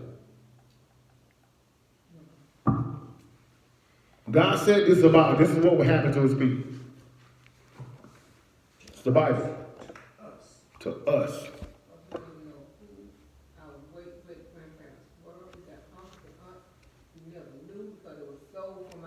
That's right. And he said this will happen to his people. But notice that I showed you up in the earlier part of the lesson, the birth of the Jewish people, and notice that they all know who they are. Matter of fact, hold that and get Jeremiah 17:4. Let's also prove that. I forgot to go, I didn't want to just pile on. Like I told last week, this is just the tip of the iceberg. This is the beginning of the journey. Give him Jeremiah 17:4. And thou even thyself shall discontinue from thy You heritage. shall discontinue from your heritage. Remember, I just showed you that the Jewish people started calling themselves Jewish in 140 something BC. They're still saying they're Jewish to this day. Evidently, they didn't lose their heritage. But we are saying we're black, and we know nothing prior to the slave ships. I think that qualifies as discontinuing from your heritage. And what else did he say that was going to happen? From thine heritage that I gave thee, and will cause thee to serve thy enemies in a land which thou knowest not. Did we know anything about America at that time? It didn't exist. These things already foretold what would happen to our people. This is the reason why they tell you in the religion of Christianity, don't read the Old Testament. Because when you start reading it, you will see yourself. Okay. But that's why I keep reminding you, who gave you that religion? He said he didn't come to destroy the Old Testament. That's what he said. He said that in Matthew 5 and 17. But yet they'll tell you, don't follow. That's what they'll tell you. Why? That's why they told us that. That's why I'm telling you that. Last week was the lie. This is why they lied. Watch this. There's more. Verse 42. And all thy trees and fruit of thy land shall the locust consume. Mm-hmm. The stranger that is within thee shall get up above thee very high, and thou shalt come down very low. Look at our communities right now. Who own all the convenience stores? Are they black people? Who own all the hotels in our community stores? They're not us. Who owns, Brandon? Every time you had to go you want to go get some stuff for your hair, who you have to go to? Asians. We don't own our own hair product stores. We don't own, when you go, we don't want to get along. Can you go to a black bank? Read it again. And the stranger that is within thee shall get up above thee. And they will get up above thee. These Gentiles will come over from overseas, will come into our community and get rich. And he said, what? And thou shalt come down very low. And we shall come down very low. What happened when the Walmarts and all these super chains came in? Mom and pop grocery stores went down. And I know people mean well when they say this, but it crushes me when they hear them say this. They will say, well, we fought for civil rights to go and sit down in restaurants so we can have a good meal like everybody else. It's that we wasn't getting good meals in our restaurants. Mm-hmm. What happened to our restaurants? Gone. He said that would happen. You see that? This he said this would happen. Because we will be so cursed that we'll start looking at them as better. Mm-hmm. What does he say would happen? Verse 44? He shall lend to thee. The Gentile will lend to you. You got to go to the bank to borrow money, but what? And thou shalt not lend to him. And you shall not lend him. What black people you know that, other than loan sharks in the borrow money? Now we got a couple of them now. Dollar on dollar. You see that? We're asking ourselves over and over, what is the problem in our community? But the problem is here because we didn't know who we were. And what you just said, we shall what? They should. Read that verse 44. Deuteronomy 28 and 44. He shall lend to thee. He will lend to you. And thou shalt not lend to him. Because we won't have anything to lend. But the Jewish people today, they're some of the richest in the world. You see that?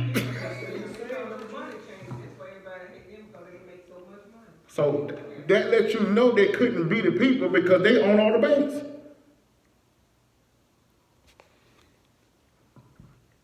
That's right. You see that? See how they don't matter? I'm telling you, we could have did this whole lesson just proving that they were not, but I don't want to focus on that. I just want to give you a little bit and focus on ourselves. Black history according to the Bible. Watch this. Verse 45. Oh, sorry, go ahead. He shall be the head, and thou shalt be the tail. Now, if you know what he go over here, the verse over here, and in the first part of Deuteronomy, they said in Deuteronomy 28, 13, read that Deuteronomy 28, 13. And the Lord shall make thee the head and not the tail. And now they'll be in the church and they'll quote there and say, you're going to be the head, not the tail. No one, we the tail. That's so true. I'm the head, not the tail. But I hear that. No one, we the tail. But we're now in the other end of it. If we would have did right, if our ancestors would have did right, we would have been the lenders. Now we became the borrowers. We would have been the head and not the tail. See that? Verse 45. Moreover, all these curses shall come upon thee, and pursue thee, and overtake thee, till thou be destroyed. Until thou be destroyed. Why? Because thou hast hearkened not unto the voice of the Lord thy God, to keep his commandments and his statutes which he commanded this day. That's why they teaching us not to keep the law. As long as you don't keep the law, as long as this curse remains. Remember last week, Pastor, when we started, that first one, Proverbs 29:18, happy is he that keepeth the law. We went over to Romans 8:28, we said all things work together for them who love God. But we said, what is the love of God? 1 John 5:13, to keep his commandments. John 14:15, Christ says, if you love me, do what? Keep my commandments. So the whole Bible is telling us to keep the law, statutes, commandments, but the religion is telling us not to. Why they lied? Because they know as long as we don't keep it, we remain cursed. Okay. We remain cursed. See that? Verse 46. And they shall be upon thee for a sign and for a wonder, and upon thy seed forever. You see that? Everybody looks at us as the lower base of this earth. Everybody sees it. We are a sign. That's why when you go overseas, they'll tell you that you're the children of Israel. Only in the Western world, they lie to us. I have plenty of friends that have traveled overseas, and when you go over there to what in the Arabic countries, they'll call you Beni Yaqub, which means sons of Jacob. And they call President Obama crazy.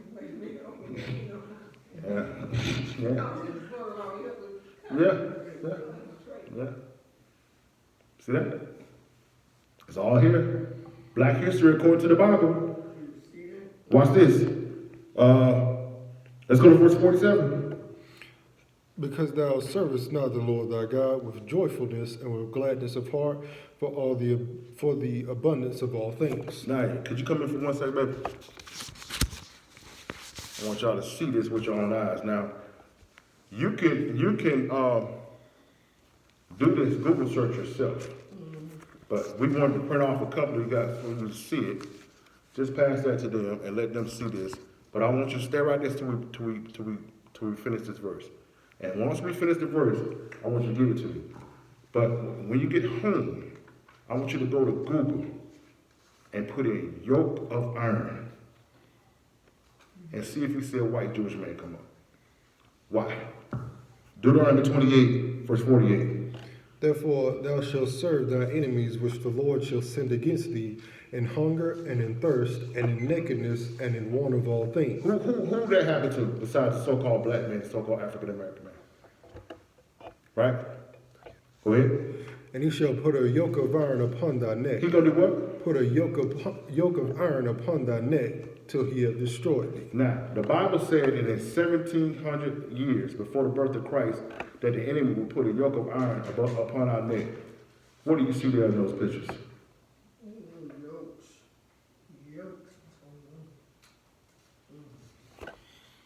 Yokes of iron.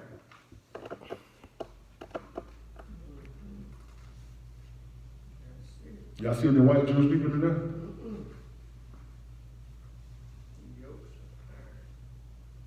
America was nowhere on the scene when the Most High said this in Deuteronomy 28.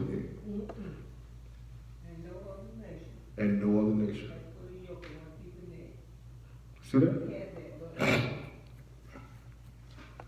but I just wanted y'all to see that. That he said that about 1,700 years before the birth of Christ, which will equal out to probably about 3,000 plus years before the birth of America. And this is what happened to our people. So how can it be them? We're not black. We're not African Americans. no, we're not. We're from the tribe of Judah for the nation of Israel. That's who we are. Watch this. Watch this. What we at, D? Verse 49. No, yeah. The Lord shall bring a nation against thee from far, from the ends of the earth, Thank you. as swift as the eagle flies. Now, he said that, read that first part again. And the Lord shall bring a nation against thee from far, from the end of the earth, as swift as the eagle flies. Now, what is the natural symbol for America? When you go get these, when you research this on your own, you can research these 10 horns if y'all think I'm making it up. Absolutely not. Go ahead. Could you get that again? Go ahead. The Lord shall bring a nation against thee from far, from the end of the earth, as swift as the eagle flies.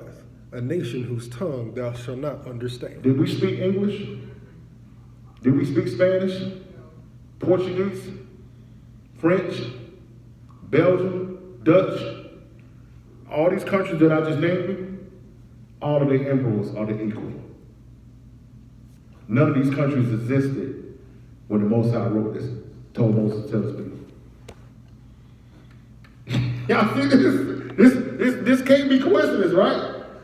The people who done this to us all have equals and all spoke tongues that we didn't know. Watch this, there's more. Verse 50. A nation of fierce countenance, which shall not regard the person of the old, I don't care about the old. nor shall favor to the young. I don't care if they're young. We're enslaving and killing them all. Did they not? Now, let's go down a little bit. Let's go down to verse, because it's just so much, I'm telling you. And see, what you also have to realize is that we're only focusing on us. We are the tribe of Judah. But there's other 11 tribes. And so all these other curses relate to them. But I just want to focus on us right now. All right. Let's go down to verse 54. So that the man that is tender among you and very delicate, So now, as a result of the man, the so-called black man, being cursed the way he is and going through all this pain, the black man is going to become very delicate and weak. Has he not? Has he not? Now, before we read this verse, give me a few stereotypical things that the black man is currently known for in America. Can you guess it? Just give me a few. Very athletic. Well, not the good things, the bad things. Robin. Robbing and killing. So, who they robbing and killing? Because they ain't going to the white niggas doing that, right? They're doing it on their own community. So that would be what? Black on black crime. What else? I want to say, Deserting their family, deadbeat dads. What else? So they don't take care of their wives, they don't take care of their children, and they're attacking and killing and robbing each other. Drug dealing. Watch this. Deuteronomy 28, verse 54. Watch this. so that the man that is tender among you and very delicate, his eyes shall be evil towards his brother. Y'all see that? Evil towards his brother. I'll rob him, I'll sell him drugs, I'll kill him, whatever it takes. What else? And toward the wife of his bosom. And I will leave the wife, I won't take care of her, I will beat her up. What else? And toward the remnant of his children. And his children, where he shall do what? Which he shall leave. Which he shall do what? Which he shall leave. Which he shall do what? Which he shall You leave. see that? you don't put that out.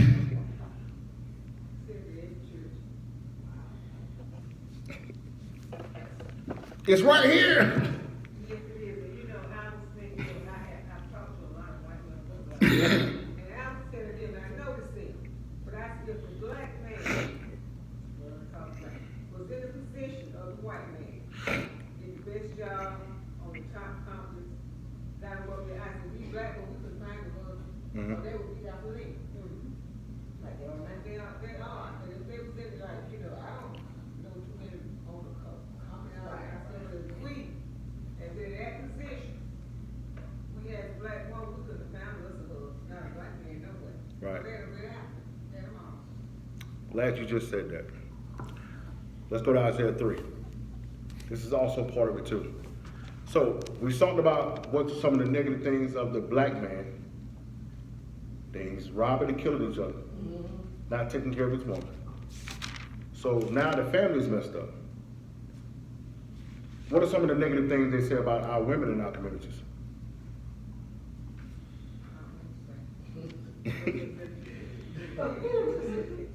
Some of our women are very promiscuous. That's what they say. Okay. They don't want to submit to their husbands. They think it's all about their beauty versus their inner beauty. This is what they've been taught. Now this is not demonizing. This is just what we're seeing as a result in our communities, right? Okay? So, how about the Bible says that would happen too? Right. Exactly. I'm glad you're saying this because this is in the Bible. Isaiah 3. Let's go up a little bit, Dee, so we can make sure we bring that out about what she said. Isaiah 3, verse 16. 16. Moreover, the Lord saith, because the daughters of Zion are haughty and walk with stretched forth necks and walk around like it's all about me. Go ahead. and wanton eyes, And are lusting and looking around and seeing who they can get. Go ahead. walking and mincing as they go, making and tinkling with their feet. Therefore the Lord will smite with a scab the crown of the head and the daughters of Zion, and the Lord will discover their secret parts. So what is one of the things that our black women currently are struggling with? Their hair. See, the reason why our women are doing all these things is because they're trying to compete with the nations. Remember you said that if a black man had this type of money, he'd be going after other people. Now the black women are trying to do that. Well, I didn't say the black man would be going after other people. I'm saying if the black man was in a position, like want to get the first job, get the best job, like they get the best job. We could find a husband because the white woman would be going after them. But that's what I'm talking about. But the point what I'm saying is that the reason why a lot of our women are doing these things to their hair is because their hair won't grow. And this is part of the curse. This is why a lot of them are blonding their hair, wearing the weaves, wearing these things. This is a result of the curse. Because they became like you said they were, disrespectful, haughty, want to rule their houses. The Bible said that this will happen to them. And as a result of the black man going off, we showed you what he was happening. Black woman went off. Now let's go down to verse 25. The men shall fall by the sword, and the mighty in the war. So now, in all the communities, the women are losing their husbands, they're losing their sons, they're losing their grandsons every day, getting killed. And they're gonna leave the woman doing what? Verse 26?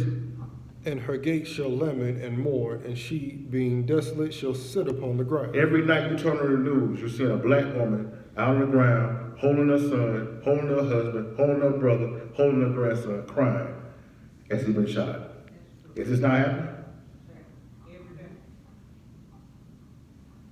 And then look at this, chapter 4, verse 1. In that day 7 women shall take hold of one man. What other community do you know where a man can have 4, 5, 6, 7, 8 baby mamas? But the black community.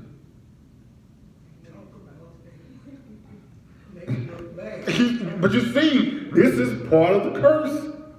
If you knew you was kings and queens, You wouldn't be doing this, but because you believe that you're somebody that you're not, this is what led to this, ladies and gentlemen.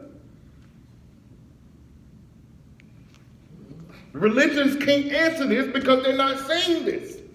They don't understand that God already said this would happen to our people if we did this. And then they go to church and the church say, don't keep the law.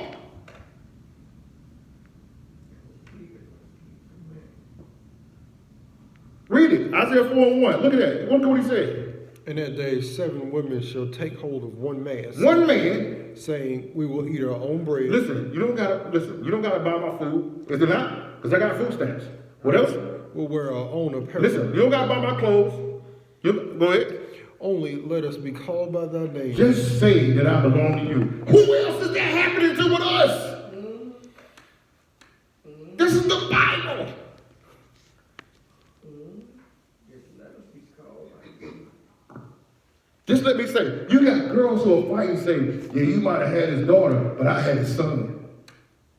Yeah. Now, I never understood why a woman would jump on another woman Mhm. and beat her up about her husband, man. Why don't she jump the man? Exactly. Jumping him. Exactly. That kind of stuff. But because once the household broke up, remember that's why we showed you over there in Matthew 12:25, where there's confusion, if they're divided, read it again for them, Matthew 14:1, Matthew 4:1. Listen to this. This is the so-called black community, the so-called African community right now. Read it, Isaiah 4:1. In that day, 7 women shall take hold of one man, saying, we will eat our own bread, we'll wear our own apparel. Because I done went down to social services. They gave me the money.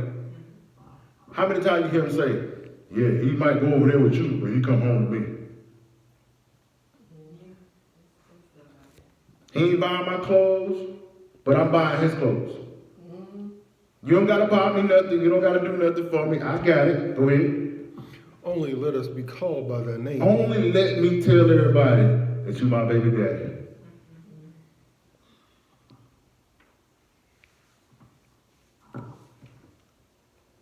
Amen. People don't think they need to know this. Knowing about Martin Luther King and who invented a stoplight and who all these things are great, but this is not solving the curse. Right? Now, go back to Deuteronomy 28. Watch this. I just wanted to make sure, because you brought that out, so I wanted to show you that the Bible says about that too. Do you see Jewish people with 7 baby mamas? But you see it with us, don't you? Watch this. Where did we stop at Deuteronomy 28, Dick? We said we started what, 54? Okay. 54. Okay. Let's go to Deuteronomy 28 and 64. Go ahead. And the Lord shall scatter thee among all people, from one end of the earth even unto the other. And thou shalt serve other gods. These are the religions that we've been studying, that we've been keeping over the world. These are not the gods of Abraham, Isaac, and Jacob. We was not doing that. He said because we were scattered, we would be doing that. What else? Which neither thou nor thy fathers have known, even wood and stone. The wood is the stone. The wood is the cross of Christianity. The stone is the Kabbalah stone of Islam. The predominantly is what our people are in to this day. And he said that it will happen there. And those are the religions that are telling you that you're black, that you're the cursed seed of Ham, and don't keep the law. Are they not? Watch this. Verse 65. Among these nations thou shalt find no ease. You ain't gonna find no ease. You're gonna be struggling. You're gonna be scared.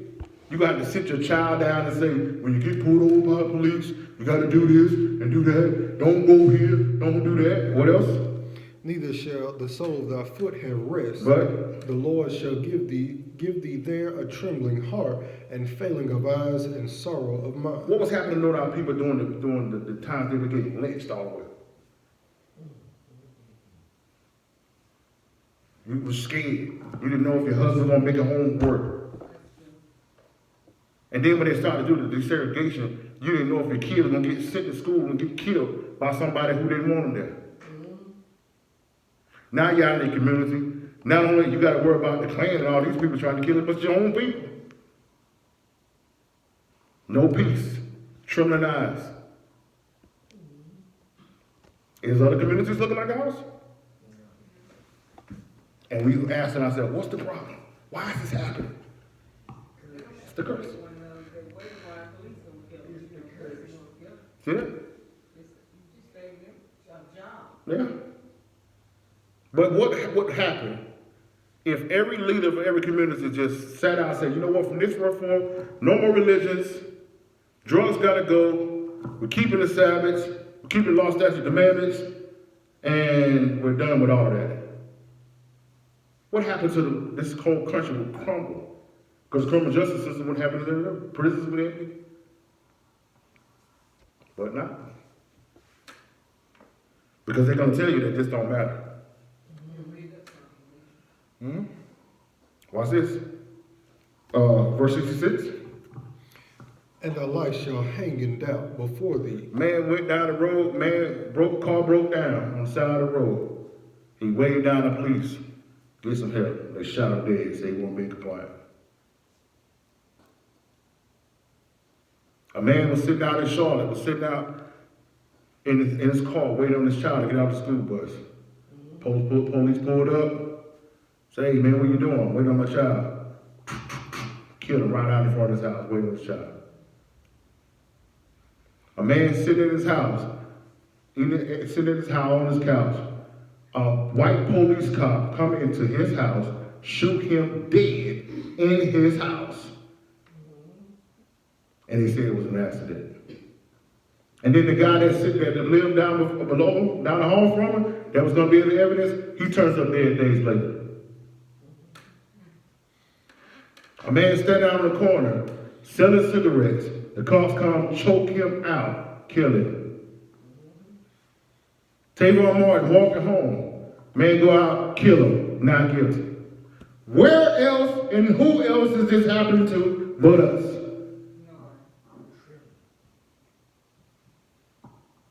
But the God told us this will happen. Watch this. Verse 67. Yeah, go ahead, I'm sorry. And thou shalt fear the day and night. You're going to be scared day and night. And shall have none assurance of thy And you life. will have no assurance. When these inner cities, when these kids get 18 years old, they think it's an accomplishment. They've made it to 18. How many young people have we buried in Anson County recently? Over a basketball game. You know what, my son told me before he left, I think Leah told me, he was about 18, he said, you know what, if I live the way we're carrying on now, if I live to get 30, it'll be a miracle. See that? That's a shame. That's a shame. Because our ancestors would have never made a statement like that. They would have been looking at 110, 120, maybe 130. My grandma turned, what? Grandma turned 97 this year. You've never heard my grandmother her age on, and if I make it to be 30. But our people these days, as the curses perpetrated, it's getting worse and worse. Because we're going to show y'all next week that our people back then, when they first came on the plantations, they knew who they were. They haven't been desensitized at that point. I'm going to give you all the proof about that next week. Let's finish it up. Verse 67. In the morning thou shalt say, would God, if it were evening. I said, man, I hope I make it to evening. And at evening thou shalt say, would God, if it were morning. Man, I hope I make it to the morning. For the fear of thy heart wherewith thou shalt fear, and for the sight of thy eyes which thou shalt see. And the Lord shall bring thee into Egypt again with ships. Now, what you must understand, ladies and gentlemen, is that this is an English translation. So that country, what we call Egypt today, was not called Egypt, it was called Mizraim. Remember, there was the descendants of Ham, it's called Mizraim. Egypt means house of bondage. That's what that means. Okay, so let me make sure I give you the precept on that. That was one handful of us. So Mizraim was one of the sons of Ham. And got that precept on there, what house of bondage, so they can see that. Let me find that right quick. I want to make sure we cover all bases here, because when you go and talk to these theologians, they're gonna, when they come in with these NIVs, they're gonna try to they're gonna try to put a switch and bait on you. I think it's Exodus 15. Matter of fact, I'll put it in the notes, okay? I'll make sure I type this up and put it in the notes for you. That Egypt means house of bondage. That's what that means. And he says, read that again. He says what? And the Lord shall bring thee into Egypt again with ships. He said he will bring you into bondage again with ships. How did we get to this country, ladies and gentlemen? In ships.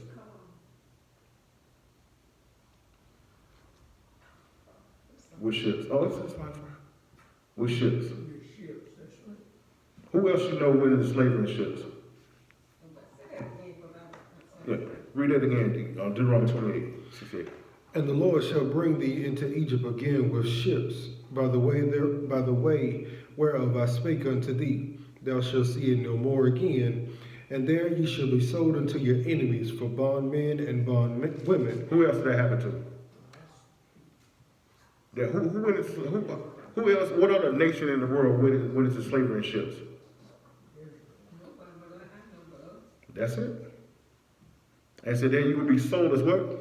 Bondmen and bondwomen. And what happened? And no man shall buy you. Now that word bond means redeemed. Because it's very obvious that we was bought, right? Bought and sold all the time. But that word means, you got it. Exodus 13. Exodus what?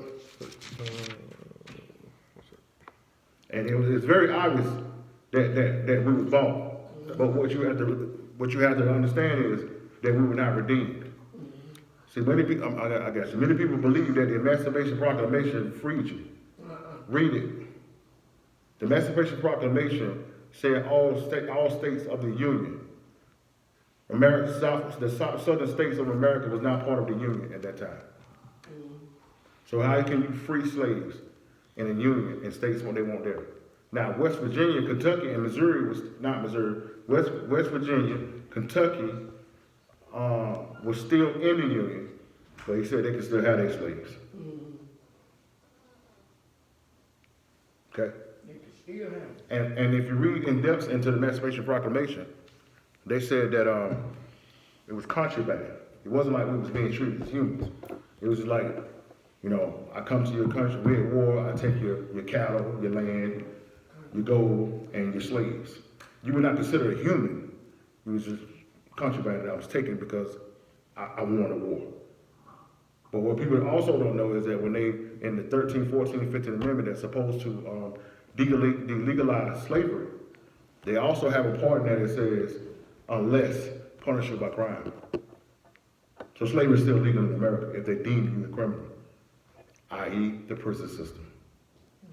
And you notice that right after the Civil War, when we were so-called free, you notice how they started just arresting us for no reason?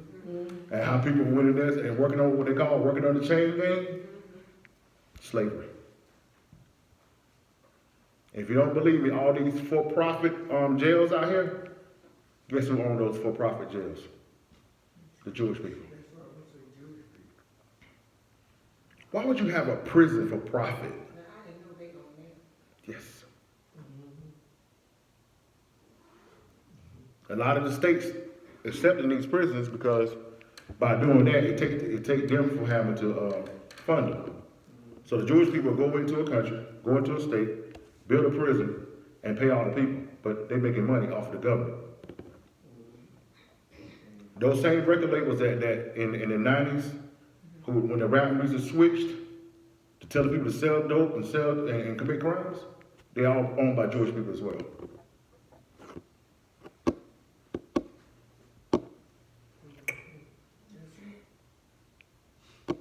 So, remember I told you in the beginning you would be making that statement by faith. Now you're able to make it because you believe it. So let's say it. Black history.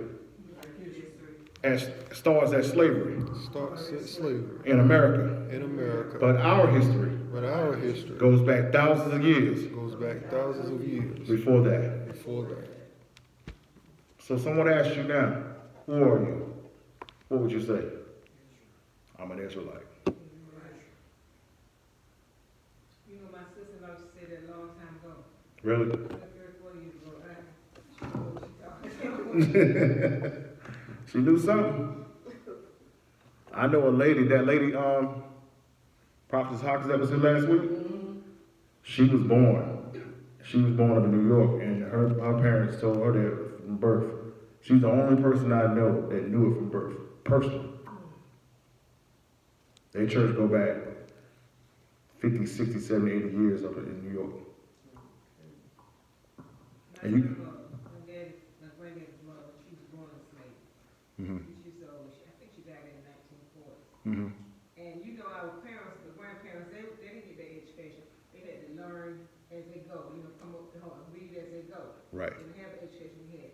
And he, in Sunday school, he would always tell us, we would always wonder about Jesus. Well, what color is it? My granddad said, let me tell you something, Gary. He said, if Jesus was white, why did they send him to Egypt to hide him out? You can't hide white people down in Egypt. That's right.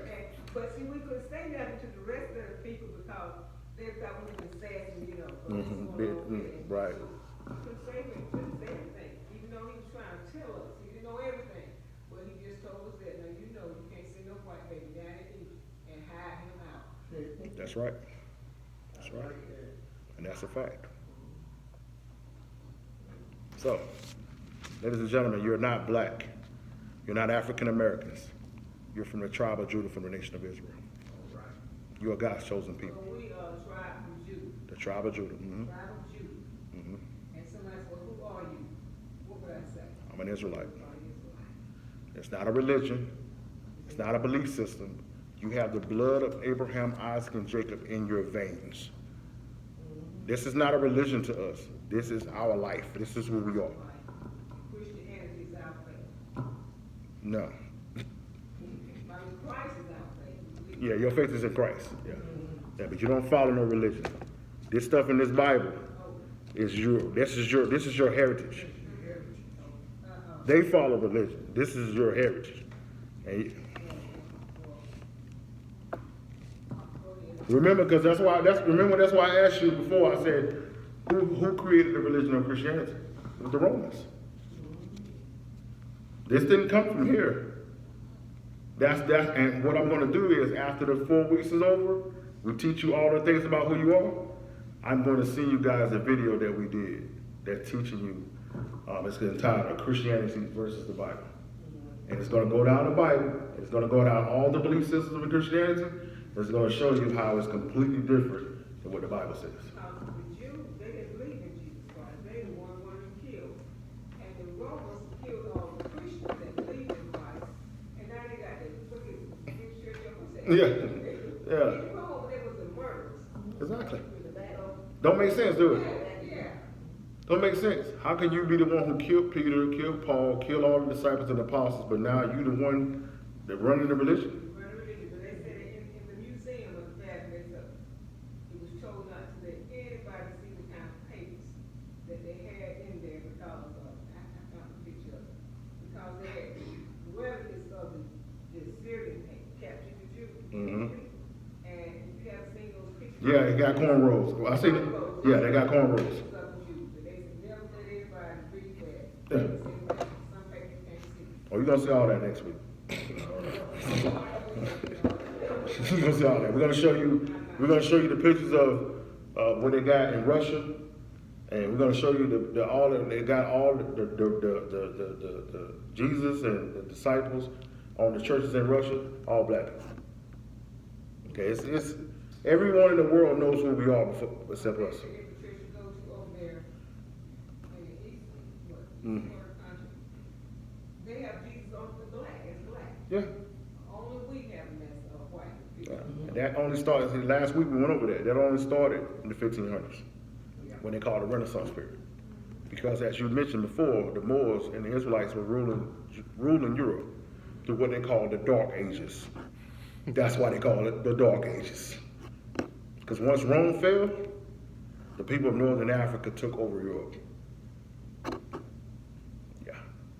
And so what you're gonna learn next week is, that's the reason why last week we showed y'all the picture of who they said was Jesus, and then we showed you the picture of who they say are the Jewish rabbis. You have to understand how one is related to the other. Because they couldn't have gotten that land in 1948 without the white Jesus picture. They couldn't have got it. And we're gonna show you that next week, that all of that was part of the plan. We're gonna show that, as a matter of fact, we're gonna go into that Jehovah's Witnesses and show you who started that and what part that played in all of this, what we're seeing today. Okay? Do you have any flyers for that stuff that we can pass, you know, I saw it in the papers, Mm-hmm. but does other churches have? Ma'am, I sent it to everybody. We've been out on the streets. We've been standing. We did it. People know. They just don't. They don't deem this important. We've been promoting this on social media for 2 months. We gave flyers to all the pastors. I sent emails to all the pastors. I tagged pastors in the promotions on social media. We put it in the newspaper. We then went over to Rockingham. We put it in the barbershops. We put it in the hair salons. They know about it. They just don't deem it as important. I mean, that's just a fact. That's why we so long. Yeah. Now, if you came here and said, let's pack the pews, have a pack the pews singing event, be right here.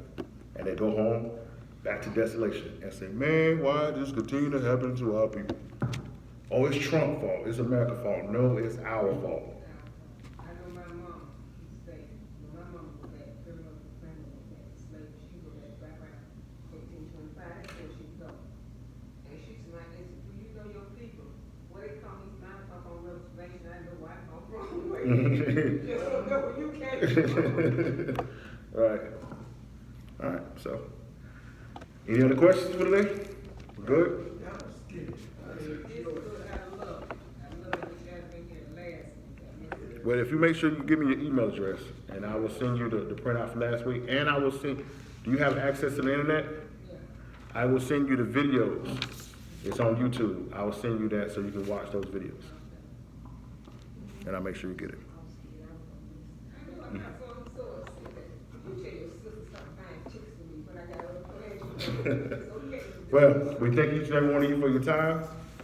We pray and hope that this has been a blessing to you, to all the people that will watch this by way of video. We hope and pray that you guys share this with your loved ones and your families and your churches.